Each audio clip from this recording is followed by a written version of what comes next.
Hello बच्चों। आज की क्लास में मैं डेफिनेट इंटीग्रल की प्रॉपर्टीज़ डिस्कस कर रहा हूँ मैं। ठीक है। और उससे रिलेटेड कुछ क्वेश्चंस डिस्कस करेंगे। ये आपका इस चैप्टर का लास्ट टॉपिक है। ठीक है। प्रॉपर्टीज़ देख लो पहले। फर्स्ट प्रॉपर्टी है कि अगर आप किसी फंक्शन को इंटीग्रेट कर रहे हैं, लिमिट है a to b। ठीक है, विद रिस्पेक्ट टू एक्स।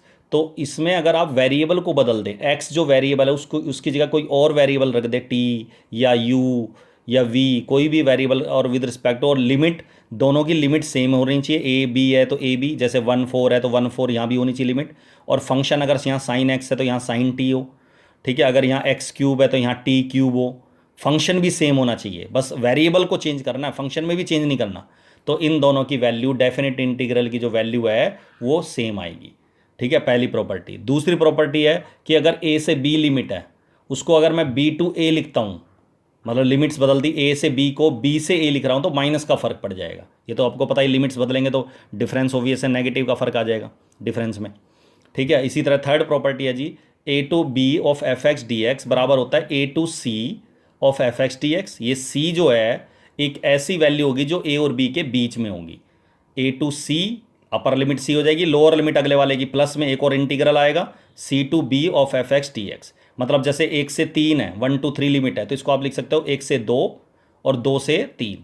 और अगर मान ले 1 से 4 है तो आप इसको 3 में भी तोड़ सकते हो, 3 पार्ट में भी, जैसे 1 से 2, 2 से 3, 3 से 4। एफ फंक्शन हर जगह, तीनों जगह एफ एक्स ही आएगा, और in d x with respect to x. Clear है यहाँ तक? तो कहने का मतलब ये है कि एक इंटीग्रल को आप कई इंटीग्रल में तोड़ सकते हैं। क्लियर है यहाँ तक? एक को 2 या 3 पार्ट में तोड़ के फिर इंटीग्रेट कर सकते हैं। लेकिन ये जो 2 या 3 पार्ट में हम तोड़ रहे हैं, ये मजबूरी में तोड़ेंगे, क्योंकि अगर हम एक छोटे क्वेश्चन को बड़े क्वेश्चन में तब बदलेंगे जब मजबूरी होगी इनको तोड़ना, नहीं तो नहीं तोड़ेंगे। अच्छा, चौथी प्रॉपर्टी है कि a to b of f x d x बराबर होता है एफ ऑफ एक्स, जो इस फंक्शन में एक्स है, एक्स उसकी जगह लिख दो a-x। a-x मतलब दोनों लिमिट, जीरो में ए जोड़ा, जीरो में ए जोड़ेंगे, जीरो प्लस ए करेंगे तो क्या आएगा? ए आएगा। तो x की जगह a-x रख दो, मतलब दोनों लिमिट्स को जोड़ो और x को माइनस करके x को रिप्लेस कर दो a-x से। क्लियर है यहाँ तक? ये वाली प्रॉपर्टी भी सेम है, यही है ऊपर वाली। इसमें बस लिमिट, लोअर लिमिट 0 थी, इसमें लोअर लिमिट a है और अपर लिमिट b है, और F S T S rule वही है।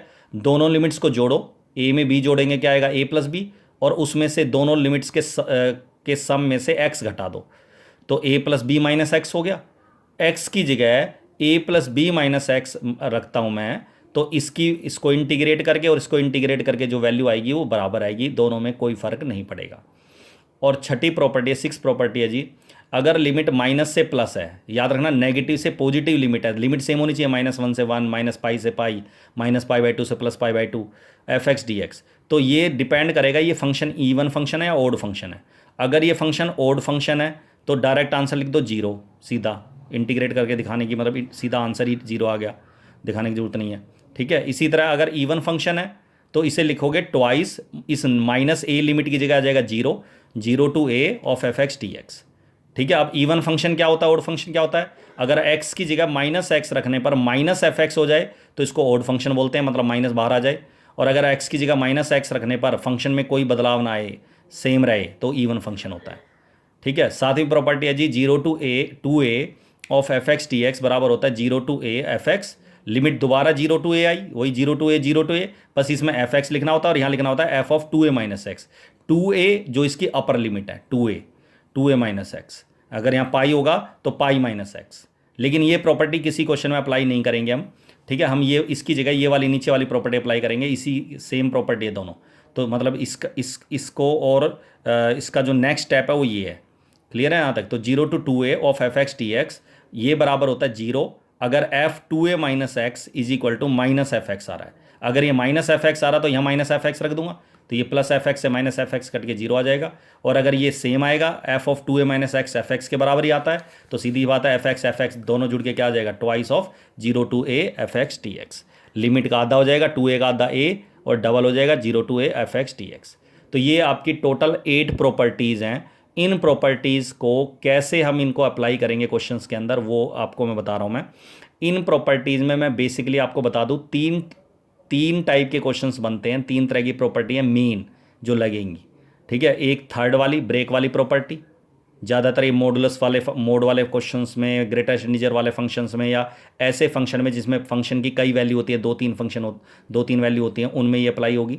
ठीक है, एक प्रॉपर्टी फोर्थ फिफ्थ वाले ये प्रॉपर्टी होगी जो मैं अगली क्लास में डिस्कस करूंगा, और एक प्रॉपर्टी इवन ओड वाली प्रॉपर्टी। इसकी पहचान है कि नेगेटिव से पॉजिटिव लिमिट होगी, तो हमें चेक करना पड़ेगा ये जो फंक्शन है इंटीग्रैंड जो है ये फंक्शन ये इवन है या ओड है। ठीक है, कैसे वो देखो।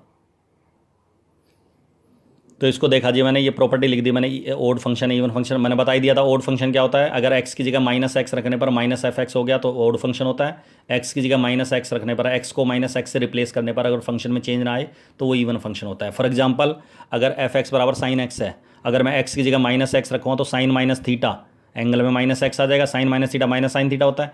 तो तुमने देखा साइन एक्स माइनस का साइन एक्स आ गया ये, तो माइनस का एफ एक्स हो गया, तो ये ओड फंक्शन है।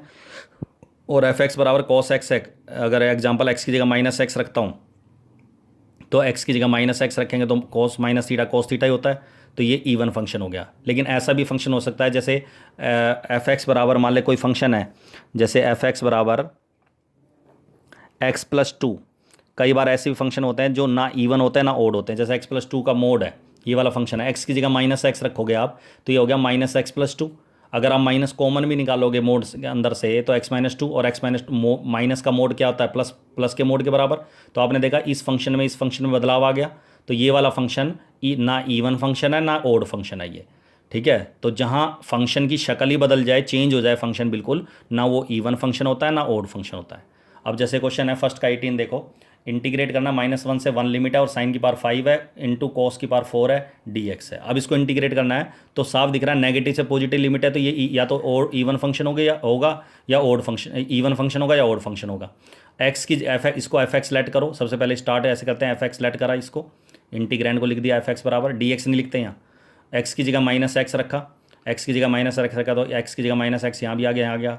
साइन माइनस थीटा, सबको पता माइनस साइन थीटा होता है, लेकिन 5 पावर होल पावर ऐसे लिखते हैं, अगर साइन की पावर 5 है तो ऐसे लिखते हैं होल पावर। इसी तरह cos minus theta cos theta ही होता है, पावर 4 ऐसी रहेगी। तो ये ओड पावर होने की वजह से माइनस आ जाएगा, माइनस साइन की पावर 5 और कॉस की पावर 4 ऐसी कैसी। तो आपने देखा इस फंक्शन में कोई बदलाव नहीं आया, सेम फंक्शन है, बस माइनस आ गया, माइनस एफ एक्स हो गया। So it is an even odd function हो गया ये। और जब ये ओड फंक्शन है तो इसका जो आंसर है डायरेक्ट आप आई बराबर क्या लिख दोगे, 0। अगर ओड फंक्शन आता है तो सीधा आंसर 0 आएगा। ऐसा क्वेश्चन आएगा तो या तो 1 मार्क्स में आता है या 2 मार्क्स में आता है, 2 नंबर में आएगा। ठीक है, अब जैसे एक और क्वेश्चन देखो, फर्स्ट का 17 है, -π/2 से π/2 लिमिट है, वही नेगेटिव से पॉजिटिव, पहचान यही है, माइनस से प्लस लिमिट होगी। और लिखा होगा क्वेश्चन कि यूजिंग प्रॉपर्टीज इवेल्युएट। ठीक है, साइन स्क्वायर एक्स इसको इंटीग्रेट करना है। अब साफ दिख रहा है एफ एक्स बराबर साइन स्क्वायर एक्स, एक्स की जगह माइनस एक्स रखोगे तो वैसे तो साइन एक्स ओड फंक्शन होता है, लेकिन स्क्वायर होने की वजह से, इवन पावर होने की वजह से ये आपका इवन फंक्शन हो गया। इवन पावर वाले जो फंक्शन होते हैं इवन फंक्शन ही होते हैं, जो इवन पावर वाले फंक्शन होते हैं। तो sine square, sine minus theta वैसे तो माइनस साइन थीटा होता है, लेकिन स्क्वायर करने पर ये प्लस ही हो जाएगा, प्लस साइन स्क्वायर एक्स हो जाएगा, तो एफ एक्स ही रहेगा सेम। तो इवन फंक्शन हो गया, और इवन है तो डायरेक्ट 0 नहीं लिखना, इवन फंक्शन में ट्वाइस करके 0 to a लिखना है। तो इंटीग्रेट आगे करना है, ट्वाइस ऑफ 0 to a, यहाँ π/2 है तो -π/2 की जगह 0 लिख देंगे, 0 से π/2, और साइन स्क्वायर एक्स फंक्शन वही लिखेंगे। अब इसमें चाहे दोबारा कोई नई दूसरी कोई प्रॉपर्टी लगाओ, उससे इंटीग्रेट करो, या फिर इसमें साइन स्क्वायर को जैसे इंटीग्रेट करते हैं पावर को हटा के, पावर कैसे हटाएंगे जी, साइन स्क्वायर एक्स का फॉर्मूला होता है आप सबको पता, 1 - cos 2x/2, 2 से ये वाला 2 से ये 2 कट गया dx। ठीक है, उसके बाद 1 को इंटीग्रेट करा था हमने। ठीक है, तो 1 को इंटीग्रेट करके क्या आया था भाई, 2 से 2 कैंसिल हो गया, 1 को इंटीग्रेट करके x आ गया, cos 2x को इंटीग्रेट करेंगे क्या आएगा, sin 2x/2, और लिमिट 0 से π/2 पुट कर देंगे। आप सबको पता है π/2 रखेंगे x की जगह तो π/2, और यहाँ π/2 रखेंगे तो 2 से 2 कैंसिल होकर पाई बचेगा, साइन पाई की वैल्यू 0 होती है, 0 रखेंगे तो 0, और साइन 0 भी क्या होता है 0, तो दोनों 0 आ गए, तो आंसर इज π/2। क्लियर है यहाँ तक। एक और क्वेश्चन देखो, मान ले -π/2 से π/2 log of 2 - sin x 2 + sin x है लॉग के अंदर dx। अब ये चेक करना है, नेगेटिव से पॉजिटिव लिमिट आ गई तो चेक करना है इवन फंक्शन है या ओड फंक्शन है। तो इसको एफ एक्स लेट करेंगे, पहले एक्स की जगह -x रखेंगे तो एंगल जो साइन का एंगल है दोनों जगह -x आ जाएगा। सबको पता sine minus theta minus sine theta होता है, तो प्लस हो जाएगा, नीचे माइनस आ जाएगा। अब गड़बड़ी है कि फंक्शन में तो बदलाव आ गया, ये शक्ल ही बदल गई इसकी, ये ऊपर माइनस था ये प्लस था, यहाँ प्लस और माइनस आ रहा है, ऊपर प्लस आ गया नीचे माइनस आ गया। तो अगर मुझे इसको सेम बनाना है तो लॉगरिथम होने की वजह से मैं इसको ऐसे लिख सकता हूँ, 2 - sin x को ऊपर लिखूँ तो सबको पता माइनस पावर हो जाएगी, 2 + sin x को नीचे लिखो तो माइनस और माइनस नेगेटिव पावर हो जाती है ऊपर नीचे, नोमरेटर डिनोमिनेटर लिखते हैं तो ये माइनस पूरे की इस 2 माइनस एक्स को साइन एक्स को ऊपर लिख दिया, 2 प्लस साइन एक्स को नीचे लिख दिया और पूरे की होल पावर क्या होगी -1। लॉगरिथम का रूल होता है सबको पता है, अगर लॉग ऑफ ए की पावर बी होता है तो आप सबको पता है इसको आप लिख सकते हो बी लॉग ए, सबको पता है। तो इसको -1 को आगे लिख देंगे, -1 लॉग ये आ गया सेम। तो आपने देखा ये फंक्शन सेम बना दिया मैंने लॉगरिथम का रूल लगा के, तो -f(x) हो गया, ओड फंक्शन हो गया, और ओड फंक्शन है तो इसका आंसर क्या आ जाएगा डायरेक्ट 0। इस तरीके से इवन ओड वाली प्रॉपर्टी आप अप्लाई करेंगे। क्लियर है यहाँ तक? अच्छा, नेक्स्ट प्रॉपर्टी है जी जिसके ऊपर क्वेश्चन बेस्ड क्वेश्चन में डिस्कस करूंगा। a/b ऑफ f(x) dx बराबर होता है a/c f(x) dx plus c/b f(x) dx। लेकिन c जो है वो a b के बीच की लिमिट होनी चाहिए, बीच की वैल्यू होनी चाहिए। मतलब अगर ये 1 है, ये 4 है, तो c जो है या तो 2 हो या 3 हो, मतलब बीच की कोई वैल्यू हो, ठीक है ना, a b के बीच की।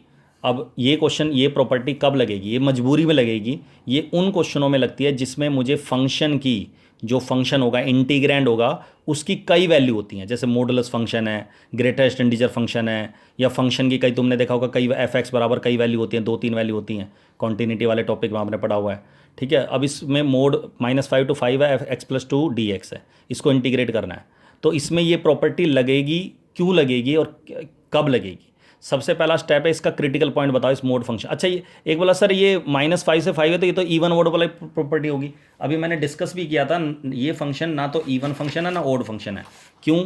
अगर मैं f(x) में x की जगह -x रखता हूँ तो ये फंक्शन की शक्ल बदल जाती है, बिल्कुल चेंज हो जाता है। तो ये फंक्शन ना इवन है ना ओड है। हाँ, अगर f(x) बराबर मोड x है, मोड x केवल x का मोड है, x-2 का या x+2 का मोड नहीं, x का मोड है, तो ये इवन फंक्शन होता है। ये ठीक है, ये इवन फंक्शन आ जाएगा। क्यों? क्योंकि -x का मोड और x का मोड बराबर होता है, ठीक है, तो ये इवन फंक्शन हो जाएगा। लेकिन इसमें ये ना इवन फंक्शन है ना ओड फंक्शन है, तो इसको फिर कैसे करेंगे? सबसे पहला स्टेप है, ये इवन ओड वाली प्रॉपर्टी नहीं लगेगी, बेसिक से इसमें नेगेटिव से पॉजिटिव लिमिट है। तो इस वाले क्वेश्चन में अगर मैं इसका क्रिटिकल पॉइंट निकालूँ तो सबसे पहले देखा इसके क्रिटिकल पॉइंट आया -2। अब अगर -2 जो क्रिटिकल पॉइंट आया है वो इन दोनों लिमिट्स के अगर बीच में है, तो ये वाली प्रॉपर्टी, इसके मतलब कई पार्ट प्रॉपर्टी, ब्रेक वाली प्रॉपर्टी लगेगी, नहीं तो नहीं लगेगी। अगर क्रिटिकल पॉइंट मान लें यहाँ होता है x+6 का मोड, तो इसका क्रिटिकल पॉइंट आता है -6, और -6 -5 से छोटा होता है, मतलब कि इसके बीच में नहीं आएगा, -5 से 5 के बीच में नहीं आएगा। तो इसमें ये प्रॉपर्टी दो में नहीं टूटेगा, मतलब 2 में नहीं तोड़ूंगा मैं इसको, ब्रेक नहीं होगा अगर x+6 का मोड है तो। लेकिन x+2 का ऐसे एग्जाम्पल है, ये सेम एग्जाम्पल 61 देख लेना, बिल्कुल इसी तरह है, उसमें प्रॉपर्टी नहीं, मतलब मोड होने के बावजूद भी प्रॉपर्टी नहीं लगी ये वाली। अच्छा, ये प्रॉपर्टी कब लगेगी? जब क्रिटिकल पॉइंट इसके बीच में आएगा, -5 और 5 के बीच में सबको पता -2 होता है। तो इसको हम ऐसे लिखेंगे, -5 से -2 अपर लिमिट, c की जगह 2 आ जाएगा, -2, फिर -2 से 5 और फंक्शन वही सेम dx। अब आप सबको पता है -5 से -2 के बीच में आपको ये देखना है ये मोड कैसे हटेगा, मोड हटाना है। मोड हटाने की वजह से इसको दो पार्ट में तोड़ा है मैंने, क्योंकि -5 से 5 के बीच में ये नहीं पता, ये कहीं का कुछ वैल्यू पे ये पॉजिटिव है, कुछ वैल्यू पे ये नेगेटिव है। लेकिन -5 से -2 के बीच की सारी वैल्यू पर ये वैल्यू या तो पूरी तरह पॉजिटिव आएगी या पूरी तरह नेगेटिव आएगी। तो मैंने देखा -2 से 5 -2 से -5 से -2 के बीच की वैल्यू -3 रखा, तो ये नेगेटिव आ रहा है। तो जब ये नेगेटिव वैल्यू आ रही है तो आपको देखा, जब ये वैल्यू नेगेटिव आ रही है तो इसका मतलब ये हर एक वैल्यू पे नेगेटिव आएगी। इसका मतलब जब आप इसका मोड हटाएंगे तो इसको आप माइनस से मल्टीप्लाई करेंगे, x+2 का मोड। इसी तरह x+2, अगर आप x+2 -2 से 5 के बीच की कोई वैल्यू रखोगे, जैसे -1 रख दिया, 0 रख दिया, 1 रख दिया, 2 रख दिया, तो ये पॉजिटिव आ रहा है, तो इसका मोड ऐसे कैसा हट जाएगा। तो मोड हटाने के लिए हम इसको ब्रेक करते हैं, ठीक है। क्रिटिकल पॉइंट के हिसाब से पता चल जाता है, क्रिटिकल पॉइंट से छोटी या बड़ी वैल्यू पर पॉजिटिव नेगेटिव में बदलाव हो जाता है। तो छोटी वैल्यू पर -2 से छोटी वैल्यू पे नेगेटिव आ रहा है और -2 से बड़ी वैल्यू पर ये पॉजिटिव आएगा। तो इसलिए इस तरह से माइनस से मल्टीप्लाई करेंगे, इसमें माइनस से मल्टीप्लाई नहीं करेंगे, ऐसे कैसे लिख देंगे। अब आगे ये क्वेश्चन वैसे ही होगा जैसे हम करते हैं, x+2 को इंटीग्रेट कर दो x²/2, 2 को इंटीग्रेट करेंगे 2x, इसी तरह x²/2 2x, लिमिट -5 से -2 है, 2 से 5 -2 से 5 है। उसके बाद तुम्हें पता -2 रख देंगे दोनों जगह x की जगह, उसमें से घटा देंगे -5 रख के, इसमें 5 रखेंगे x की जगह, -2 रख देंगे, घटा देंगे और एलसीएम लेंगे, इन दोनों को सोल्व करके एलसीएम लेके सोल्व करेंगे, दोनों को ऐड करेंगे दोनों को, तो आंसर आ जाएगा आपका डेफिनेट इंटीग्रल का। इसका प्रॉपर्टी लगा के आपका ये आंसर आ गया। कॉन्स्टेंट आंसर आना ये तो कन्फर्म ही, ठीक है। तो ये दो तरह की प्रॉपर्टीज़ मैंने क्वेश्चन डिस्कस कर दी। अगली क्लास में जो एक प्रॉपर्टी रहेगी है वो अगली क्लास में डिस्कस करेंगे कल, ठीक है। That's all.